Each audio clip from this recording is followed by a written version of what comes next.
Hello friends, Solid here with the first daily quest in quite a long time because I've been on the road traveling for Heroes of the Dorm and working on a variety of things. But if you watch my other content and you follow my Twitter, you're well aware of that.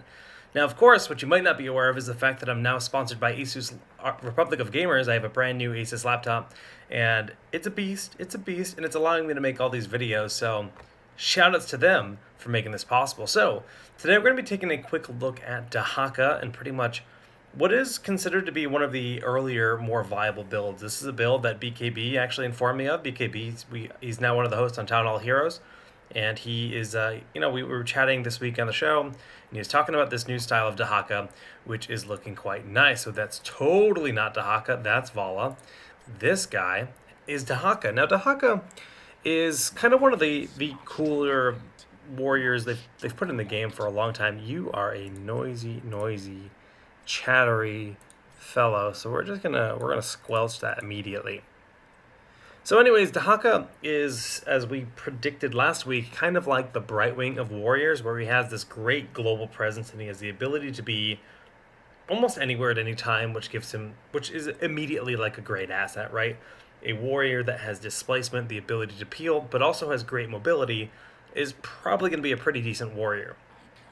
Now, I'm not the best reference for judgment because I've had very little success with the hero myself. Warriors aren't really my forte, but BKB was telling us all about how powerful this hero is and the impact he can have, and we're going to go through a build in this game as to, with how we think it should be played. So he will actually continue rambling indefinitely, so I actually need to take that one down, the voices, because I don't want to listen to Dehaka ramble while I'm trying to talk.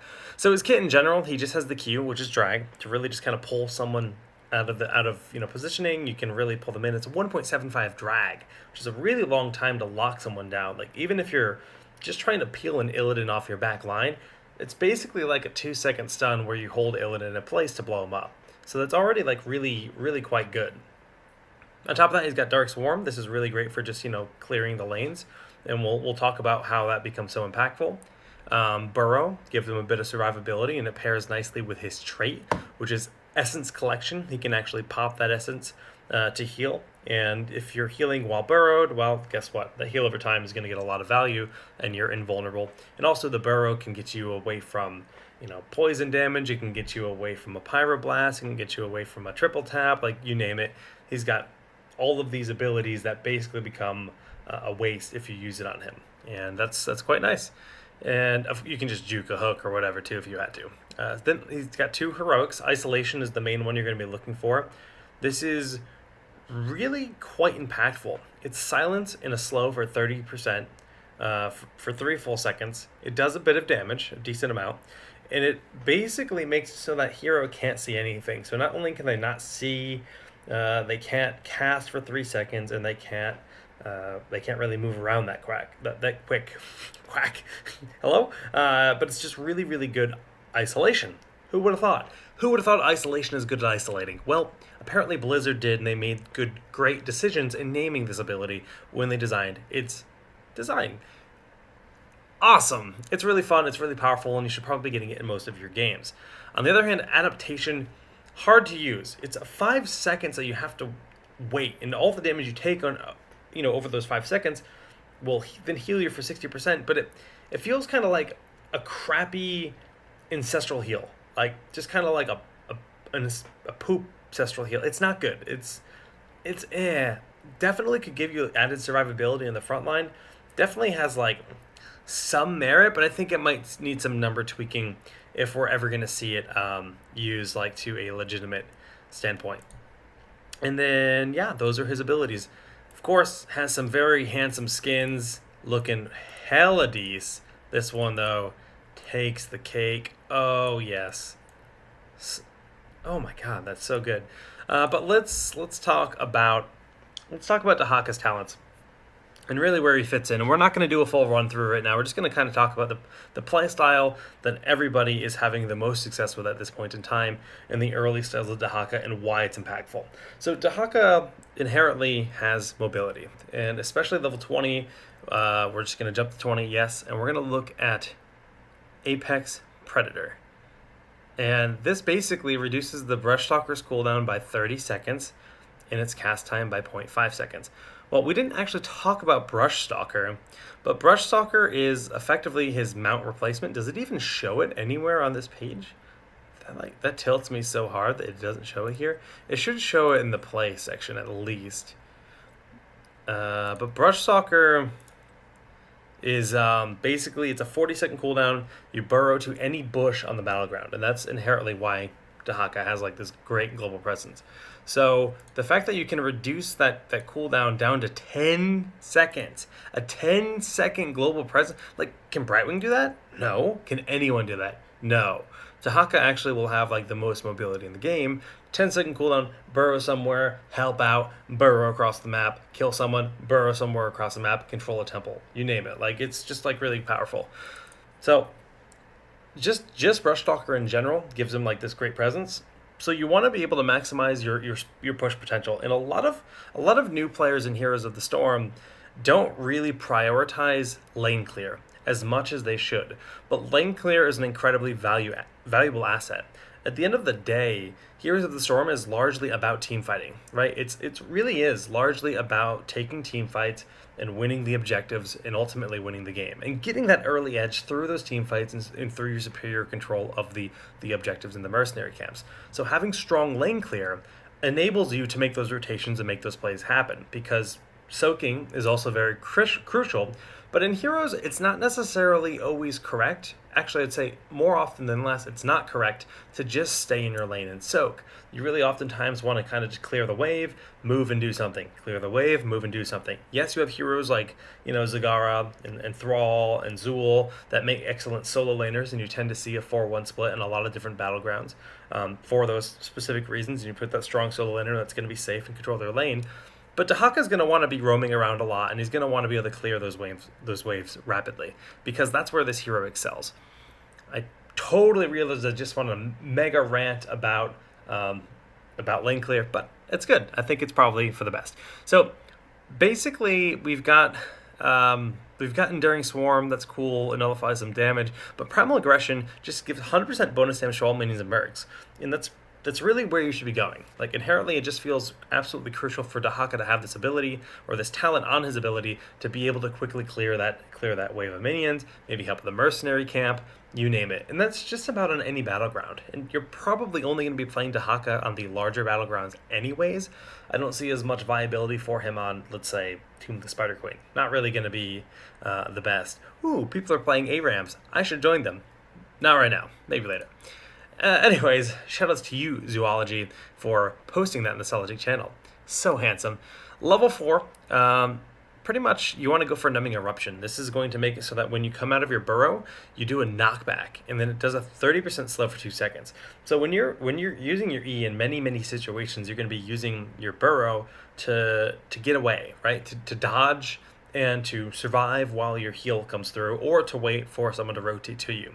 Well, when you pop up and you knock them back and you provide a slow for 2 seconds, it's going to give you so much more survivability, and it's also going to set you up for a lot of tongues. Let's get a lot of tongues. That just sounds weird.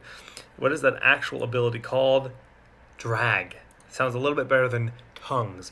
So you're going to want to set, it's going to help you set up that drag, because that 30% slow makes it a lot easier to hit your target, especially because the drag does have a bit of a startup time to it. So that will be very beneficial in pretty much any scenario, and it's really just a little bit better. I mean, the one who collects is kind of cool, gives you additional, survivability.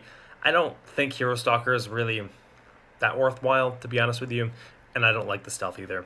There's some cool things you can do with it. I've seen people do some cool plays, but I think Numbing Eruption just around the board is going to get the best results.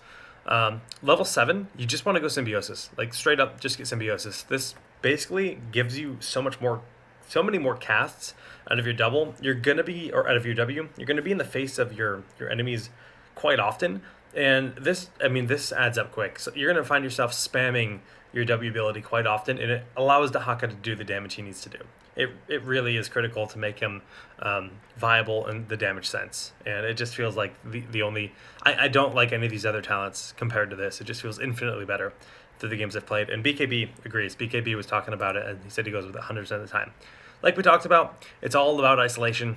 Isolation gives him plays, makes him a playmaker. You cast Isolation on their medic. Guess what? Their medic isn't doing anything. You cast that on their Uther. That's 3 seconds where Uther can't Divine Shield their Illidan. So there's a lot of big plays you can make with Isolation, and it gives Dehaka a lot of viability. Level 13, this is where we're, starting to look at some of the other cool options he has.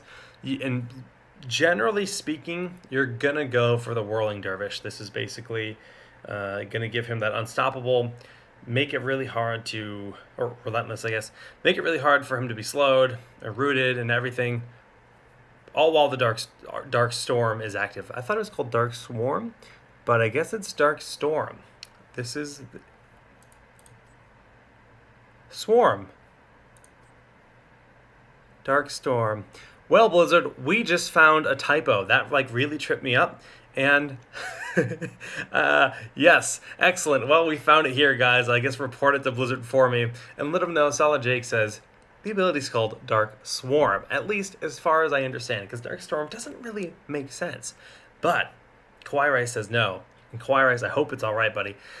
So, in pretty much every game, you should be expecting there to be a lot of stuns and roots and all of the above, and this is going to give you a lot of benefit. But in the event that there's not a lot of stuns and you want to get a little bit greedy, I like Ferocious Stalker. It feels really fun, especially when you pair that with a level 20 talent. It feels really fun. You pop out of the bush, you're moving way faster, like Mount Speed, and then you tongue someone. You drag them back to your base, and you giggle. You just say, that was super fun. And it feels mega impactful too.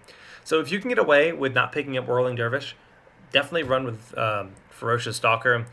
The movement speed while in a bush, I don't know, that probably has more value on average, especially on a map like Towers of Doom. So if you're playing in Towers of Doom and you're constantly walking through brush, definitely try this out. There's probably, it's probably just will have the added value, I would say, but I don't know. Ferocious Stalker just feels really fun to me. And level 6, we're looking at some of the worst talents at level 16 that I've ever seen. The Rapid Regeneration is just kind of bad.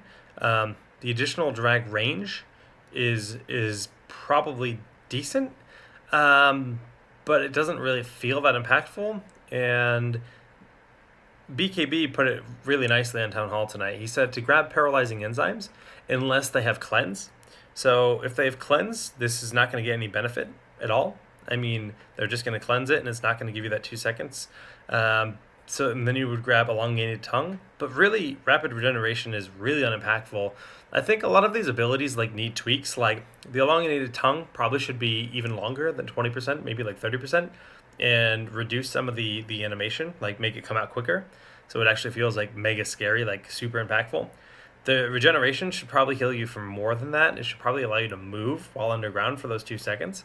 I think that would at least be compelling, because then there would be cool synergy with the Eruption at level 4, the Numbing Eruption, and then it would make him kind of like a Nubaraki, but it's still manual and not nearly as fast and impactful as a Nubarak. But I still think it would be kind of cool, and he's a Zerg, so it's not that crazy. Zergs can learn how to burrow and then move underground, and the roaches can do that in StarCraft. So I think that would be very fitting for him, and I think that would be really cool. And I'd like to see those changes, but right now his level 16 just feels kind of whereas other heroes' level 16s feel awesome. Last but not least, Hardened Shield's always a good option, but Apex Predator is just the most fun thing in the world. Once you have this, he just feels so OP. The Contagion, I don't know if I said that right, first of all. Second of all, it's going to be really hard to get value out of that. It could have mega impact. It's basically like a Wailing Arrow to an extent. But it literally makes you a clump of the enemy team blind, which is crazy. So I could see that being really cool, but I think it's definitely going to be the safer options to just go for Hardened Shield or Apex Predator. And your Dehaka play will be sitting pretty. Obviously, once we see the competitive players busting at Dehaka and playing in tournaments, and we get a better vibe, a better feel for exactly what works the best, what is the best success for Dehaka, I'll be coming back and I'll be doing some actual videos to cover the the builds that we're seeing there in the meta. But from what we're seeing right now, and from the talks of BKB, who is honestly one of the best warrior players in the world, that is how you should be playing him with that outline we just gave there. I'll try to remember to give you guys. Actually, no, I'll definitely remember to post a little bit of a link.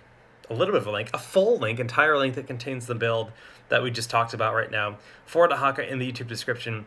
So be sure to hit that subscribe button if you enjoyed the content. Much more like it coming very soon. Again, I need to shout out to Asus Republic of Gamers for the brand new G752 laptop. It is treating me wonderfully, and I wouldn't be able to do this without it. And again, the content's going to be a little bit sparse right now. I'm here for another 2 weeks in Florida. I'll be in Seattle for the Heroes of the Dorm finals, and then I'm moving into a new house as soon as I get home to Connecticut. Life's chaotic, but it's all for the best, and it's very good and exciting. Thanks for tuning in. We'll see you next time.